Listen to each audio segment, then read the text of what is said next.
ایک اور آج اسلام آباد میں ایک بہت ہی افسوسناک ہولناک افسوسناک حادثہ پیش آیا ہے۔ اسلام آباد میں صبح 6:45 پر پمز ہاسپٹل، جو کہ معروف ہاسپٹل ہے، پمز سب سے بڑا، وہاں پہ آگ لگ گئی، اور آگ بھی لگی بچوں کے وارڈ میں، نرسری، بچوں کی جو نرسری ہے بچوں کے وارڈ پہ، اس میں آگ لگی،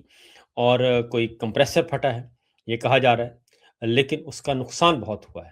اور 15 بچے جو ہیں، نومولود بچے، شیرخوار بچے جو ہیں، وہ جل کر جاں بحق ہو گئے، جھلس گئے اور جاں بحق ہو گئے ابتدائی طور پر۔ صرف ایک آدھ بچے کو بچایا جا سکا، جبکہ 15 بچے جو ہیں وہ پمز ہاسپٹل میں زندگی کی بازی ہار گئے۔ اور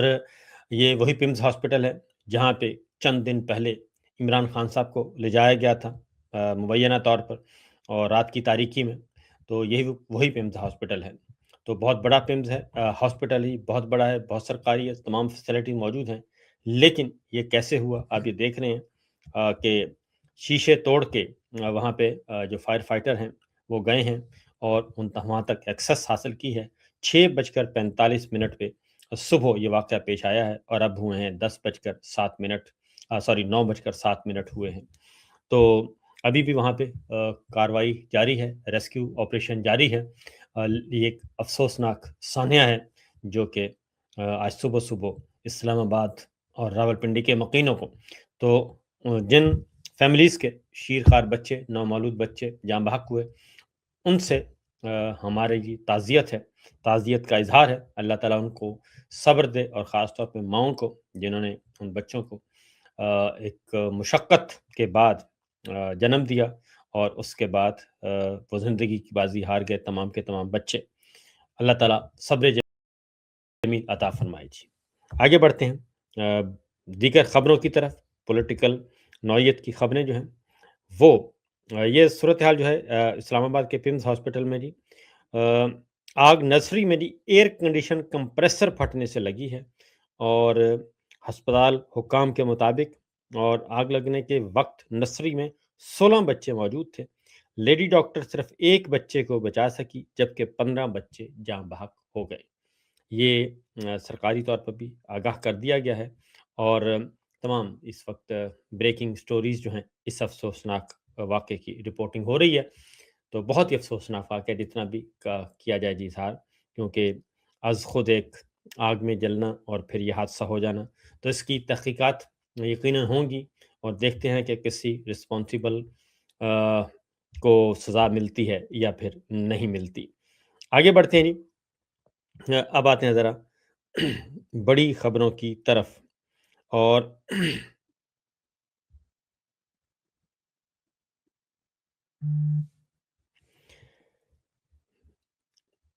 بڑی خبر یہ ہے جی کہ عمران خان صاحب سے ہر صورت میں ڈیل چاہتے ہیں ہمارے فیلڈ مارشل،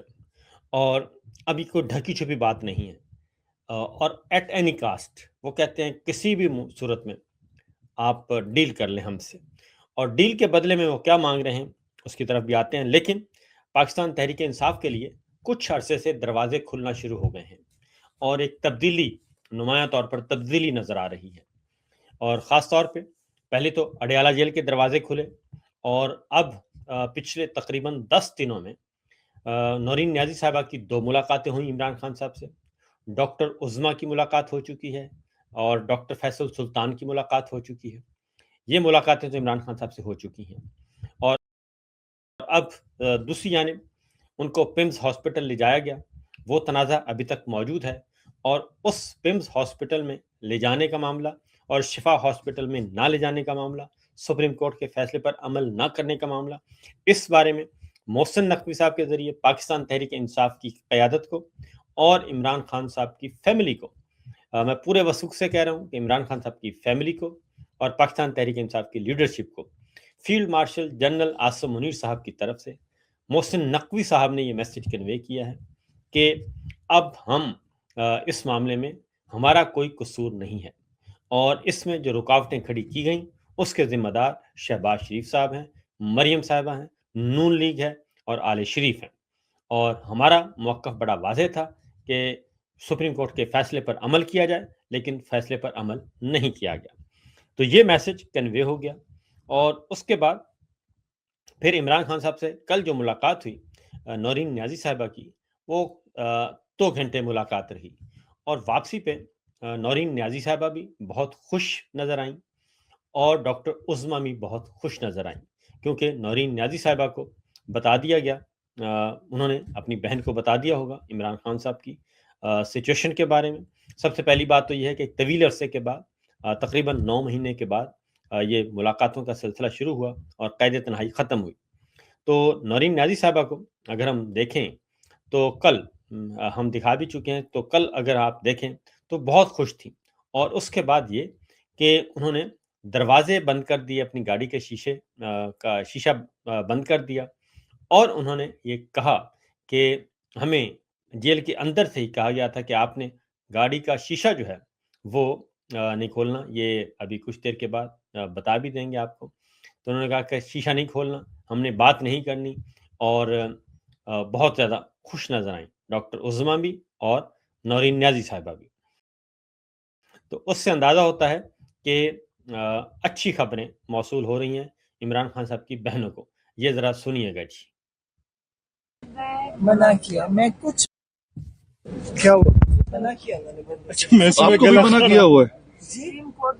منع کیا، میں کچھ بھی نہیں بولنا، نہ میں پورا ہفتہ نہیں بولی ہوں، اب بھی نہیں بولوں گی، کیونکہ میں نے کہا تھا ملاقات تب کرائیں گے جب آپ بولیں گے۔ تو ہمارے ساتھ تو باتیں کر سکتی کسی ہیں۔ سے نہیں سیاست میں نہیں، ویسے تو باتیں کر سکتی ہیں۔ مجھے انہوں نے کہا تھا اندر کہ آپ نے کوئی بات نہیں کرنی، شیشہ اوپر کرنا ہے، اس لیے میں کر رہی ہوں، اندر دیکھ لیتی ہوں۔ تو یہ انہوں نے کہا جی کہ نورین نیازی صاحبہ، سب سے پہلی بات ہے کہ جو فیس ایکسپریشن ہے وہ بہت زیادہ مطمئن ہونے والے تھے اور اچھے تھے، اور جس کی وجہ سے اندازہ لگایا جا سکتا ہے کہ ان کی ملاقات کیسی رہی۔ تو پہلی بات تو یہ ہے کہ یہ جو چیزیں سامنے آ رہی ہیں، یہ معاملہ بہت ہی بڑا کلیئر ہے کہ اب دروازے کھلے ہیں اڈیالہ جیل کے، قید تنہائی ختم ہو گئی ہے، پریشر اپنی جگہ پہ موجود ہے، لیکن میں ایک کام ضرور کہوں گا کہ پریشر برقرار رکھنا ہے، خاص طور پہ اس پریشر کو ختم نہیں ہونے دینا، پبلک پریشر بھی، اور خاص طور پہ عمران خان صاحب کی فیملی ممبر سے کہوں گا، اور جو ان کے بیٹے باہر ہیں قاسم اور سلمان، ان سے یہ کہوں گا کہ وہ ضرور اس معاملے میں اپنا پریشر برقرار رکھیں، دباؤ برقرار رکھیں، اور جمائمہ خان نے جو رول ادا کیا ہے وہ تو خیر اس کا تو کوئی ہے ہی نہیں جی، جواب ہی نہیں ہے، اور انہوں نے برطانوی حکومت کو بھی کہا ہے کہ آپ بھی آئیں اور یہ سارے معاملات کو دیکھیں اور انٹروین کریں یہ ساری چیزوں کو۔ تو بہرحال اوورسیز پاکستانیوں کو بھی یہ کہوں گا کہ وہ بھی ایکٹیو ہوں، پاکستان تحریک انصاف کو بھی، کارکنان کو بھی، خاص طور پہ یہ ہونا چاہیے۔ اس کی ریزن ہے کہ انٹرنیشنل پریشر اور پبلک پریشر ہوگا تو ہی یہ جو حالاتوں کے بھوت جو ہیں وہ باتوں سے ماننے کی کوشش کریں گے، ادروائز یہ نہیں کریں گے۔ تو نمبر 1۔ نمبر 2 جی، ایک اور کام ہوا، اور وہ سہیل آفریدی صاحب جو ہے، پھر یہ کہ محسن نقوی صاحب جو ہیں وہ رابطے میں ہیں اور مسلسل رابطے میں ہیں، اور رابطے میں بھی ہیں، اور نون لیگ جو ہے وہ جس طریقے سے اس نے ریئیکشن ظاہر کیا ہے اس سے ظاہر ہوتا ہے کہ ان کے ہاں پرابلم ہے۔ اب میں آپ کو سنواتا ہوں، کل سہیل آفریدی صاحب کو پہلی دفعہ پاکستان ٹیلی ویژن PTV پہ دکھایا گیا، پہلی دفعہ، اور اس سے پہلے کبھی نہیں دکھایا گیا۔ حنیف عباسی صاحب کے ساتھ ان کی ایک مشترکہ گفتگو تھی، اور سہیل آفریدی صاحب بھی جب آئے انہوں نے دیکھا PTV کا مائک پڑا ہے، بڑی حیرت کا اظہار کیا، اور انہوں نے کہا کہ یہ PTV اور میں، تو کیا مکالمہ ہوا ذرا سنیے۔ PTV چلے آپ کے لیے ہی ہوگا، نہیں آپ کے لیے بھی ہے، آپ کے لیے بھی ہے۔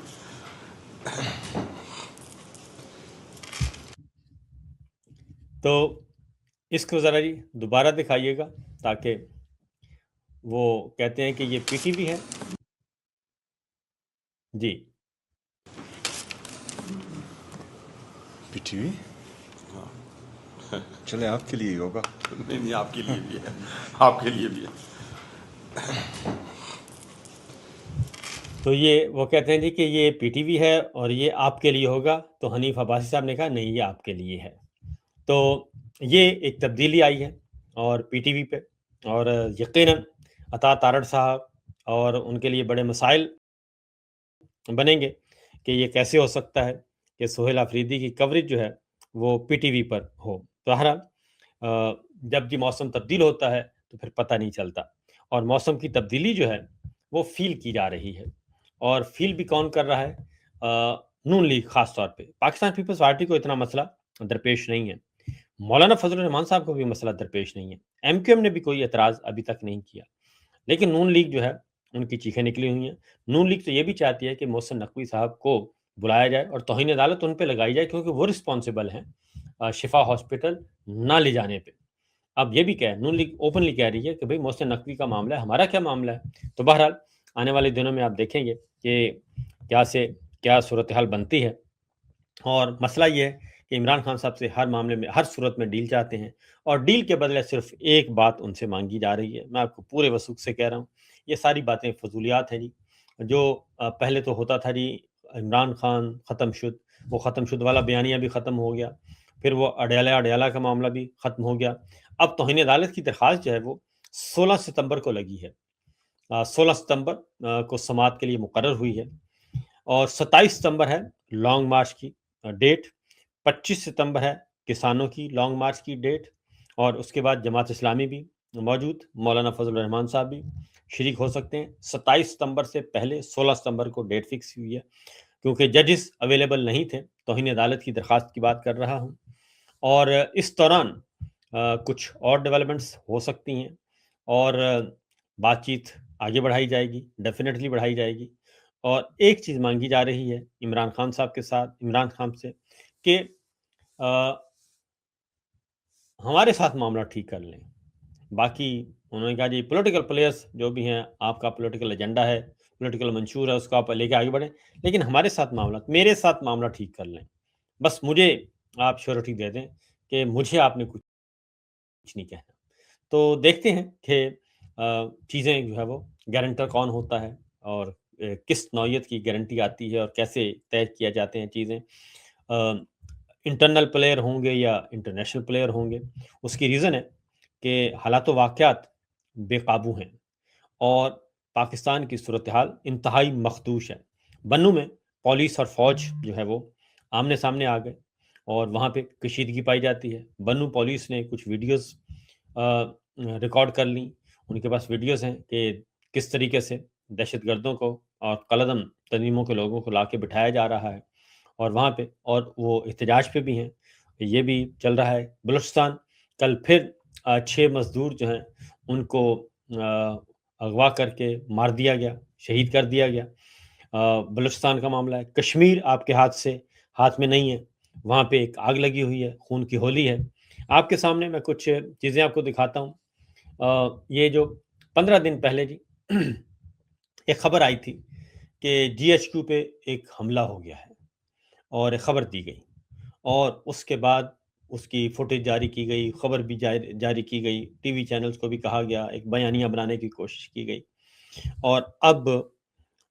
ان کی لاش جو ہے ورثہ کو نہیں دی جا رہی تھی۔ حیرت انگیز طور پر ان کی لاش نہیں دی جا رہی تھی۔ یہ آپ سامنے دیکھ رہے ہیں، یہ 15 دن کے طویل انتظار کے بعد تحریک انصاف کے کارکن محمد حسین آفریدی، ان کی لاش قبر کشائی ہوئی، اور 25 اگست کو یہ قبر کشائی ہوئی۔ 15 دن کے بعد جو ہے یہ ان کو دی گئی ہے جی، میت اہل خانہ کے سپرد کی گئی ہے، اور ان کے بارے میں یہ خبر دی تھی کہ اس نے جی ایچ کیو پہ حملہ کیا ہے۔ تو جو قاسم سوری صاحب نے اس پہ کہا بھی ہے کہ یہ بالکل ذلِ شاہ کی طرح کا ایک نوجوان تھا، اور نہ ہی جی ایچ کیو کی کوئی سی سی ٹی وی فوٹیج آئی، نہ کچھ اور آیا، اور پہلے ایک بیانیہ بنانے کی کوشش کی گئی، اور پھر لاش بھی نہیں دی گئی، اور بالآخر یہ لاش ورثہ کے حوالے کی گئی ہے، اور قبر سے نکال کر۔ تو یہ معاملات ہیں۔ تو اللہ تعالیٰ ایسے مظالم کو معاف نہیں کرتا۔ نہ ظلم اللہ تعالیٰ کو پسند ہے، اور نہ ظالم سے اللہ تعالیٰ نفرت کرتے ہیں۔